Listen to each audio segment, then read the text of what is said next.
Okay, it looks like I have to do a take two. For some reason my camera shut down. I hope that doesn't happen again. I'm just going to refresh my other screen here and see if anything pops up.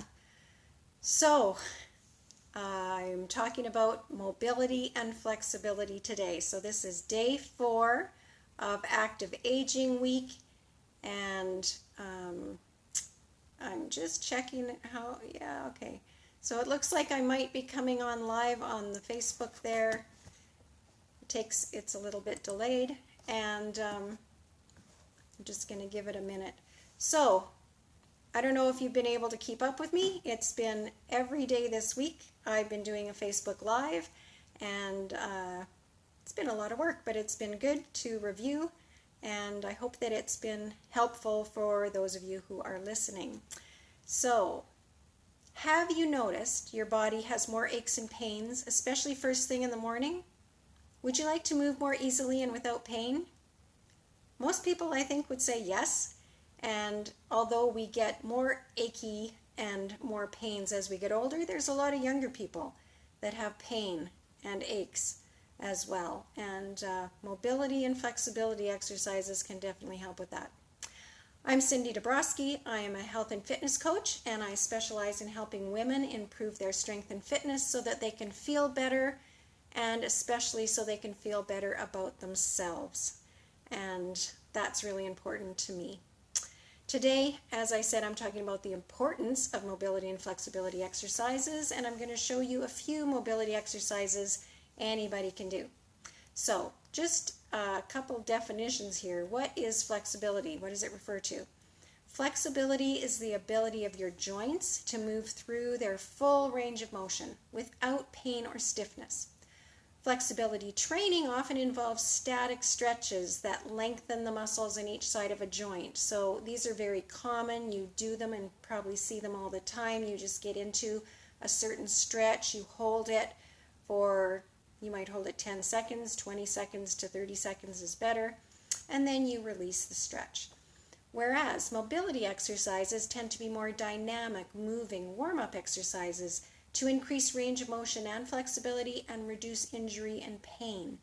And these are becoming a lot more popular, and it's really important to do them before we do other exercise, but it's also important to do them just on their own. And sometimes as we get older, getting out of bed gets harder. So I'm going to show you some exercises you can do, like even when you're still in bed, and then right when you get out. I have a phrase I love to say, and you might be familiar with it. It says, motion is lotion.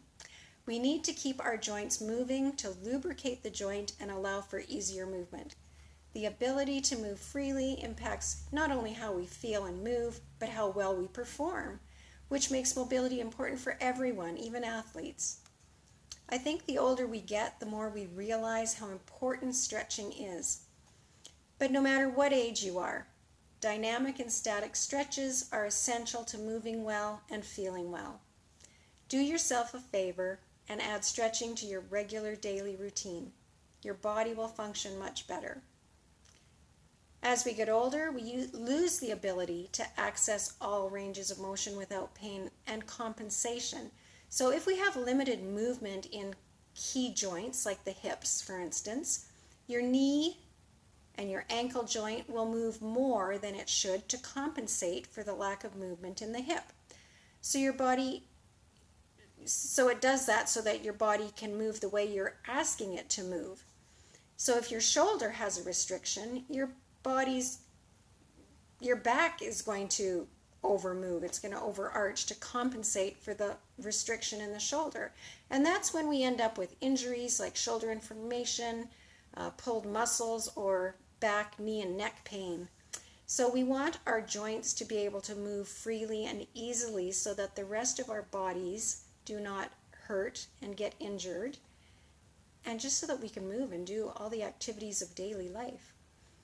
I'm going to show you a few mobility exercises today, but first let's review a few guidelines, and these are specifically, or more importantly, for static stretching. But if you're going to exercise, you should always do stretches after, but you should warm up ahead of time, and a lot of the warm-up exercises are actually dynamic stretching movements, and these could be considered mobility exercises.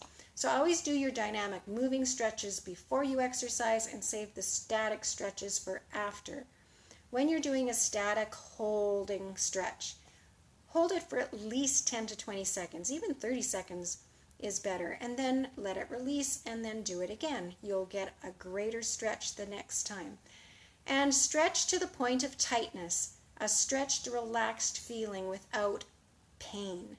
So you don't want to stretch to pain, you just want to feel the tension, and as you hold it, that tension will release.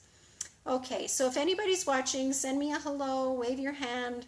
I can see a few people are, but I don't know who you are because I'm not seeing comments or anything right now. But if you push the little, what is it, a like or something, I'll see who's here. Okay, so a couple precautions. Some dynamic warm-up and range of motion exercises are not appropriate for everyone. If you've had a previous injury or joint replacement, you want to make sure you know what's appropriate for you. Okay, so I'm going to get on my mat and I'm going to show you starting from the ankle up. And actually I should have had a stool, which I don't, but I'm going to get up on my exercise ball. And hopefully I don't roll away. Okay, so this is ankle mobility. I'm going to stick my ankle up. Okay, so if you're sitting, have a sturdy chair. You just, ankle mobility is circling your ankle around. You can circle it one way, circle it the other, and then flex and point. Toes toward the shin, and then toes extend. Flex and point. And then do the other side. So good ankle mobility contributes to better balance, fewer falls, better performance during activities like squats and deadlifts. We need to have good stability in the ankle. And actually, stability and mobility might sound like opposites, but they go hand in hand. You need good stability for good mobility and vice versa. Okay, flex and point. And then, this I definitely can't do on a ball. Here, I'll sit on my machine. Hopefully you can still see me. Do you see my feet? Okay, so windshield washers, back and forth. Okay, I like those. Actually, if you can sit up in a chair and do these, that's a good ab exercise. I can hardly sit there. All right, and then standing. I'm not sure if you can actually see my feet, but rocking forward onto the toes, and then rocking back onto the heels, lifting your toes off the ground, back and forth, and repeat all of these 10 times each. So this is a really good one. It's going to strengthen your ankles. It's working the mobility, but it's also working your body's stability and the strength in those ankles. Okay, we're going to work up to our hips, and just, this is really easy. Rocking. I feel like I need to bend my camera forward. There we go. Okay, so just for the hip. On all fours, easy. You just rocking back and forth, opening up the hip, flexing the hip.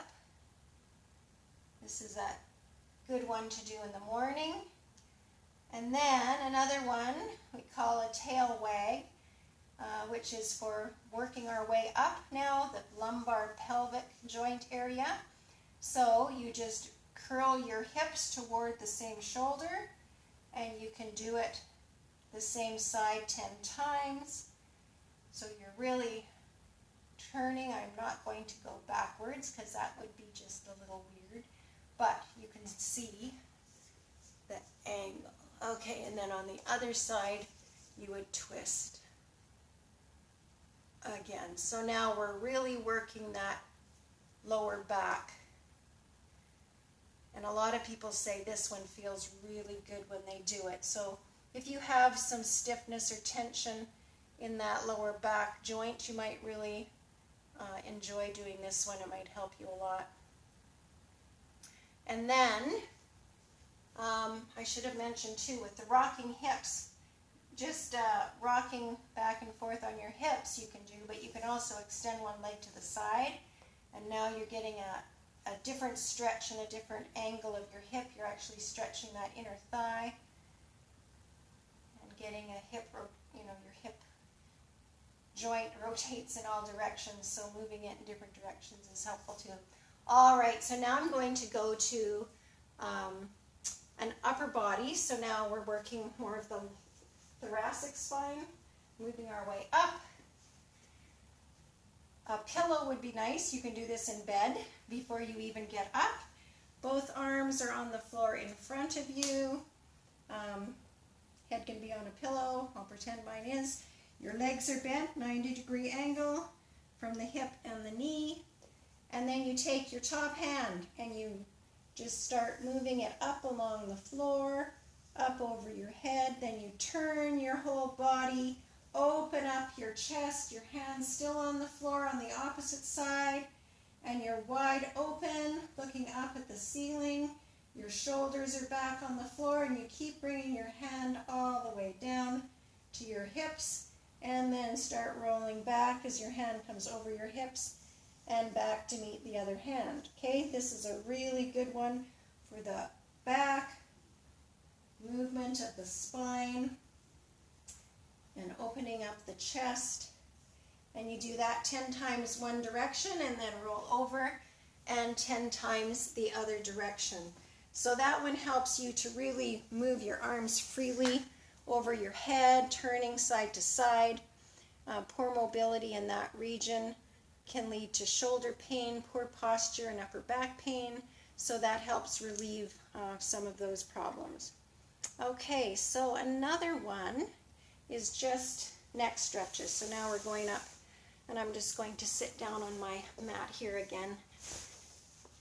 Okay, so a lot of people get neck pain and stiff necks, and just doing, your neck movements in each direction. So sitting nice and tall, just turn to look behind one shoulder, and then turn to look behind the other shoulder. And then when your head is facing front, tip your ear toward a shoulder, hold it there. Then I like to turn the chin so that it's looking down at that arm and bringing it back up and over to the other side. Just relaxing your shoulders down, don't let them hunch up. And then turning your chin to look down at that shoulder. So you're getting a stretch along the opposite side and a little bit to the back and up. And you can bring your chin straight down to your chest, nice tall back, and you'll feel a stretch all the way down your neck and back. Okay, so if you do those with me, I think that you will feel much better after, especially if you do 10 on each side for all of those exercises. The neck you just do a couple of times. I usually do twice. Okay, so that is just a few ideas for you today to help you with your mobility and to feel better. Remember, motion is lotion. Try to do dynamic mobility exercises every day.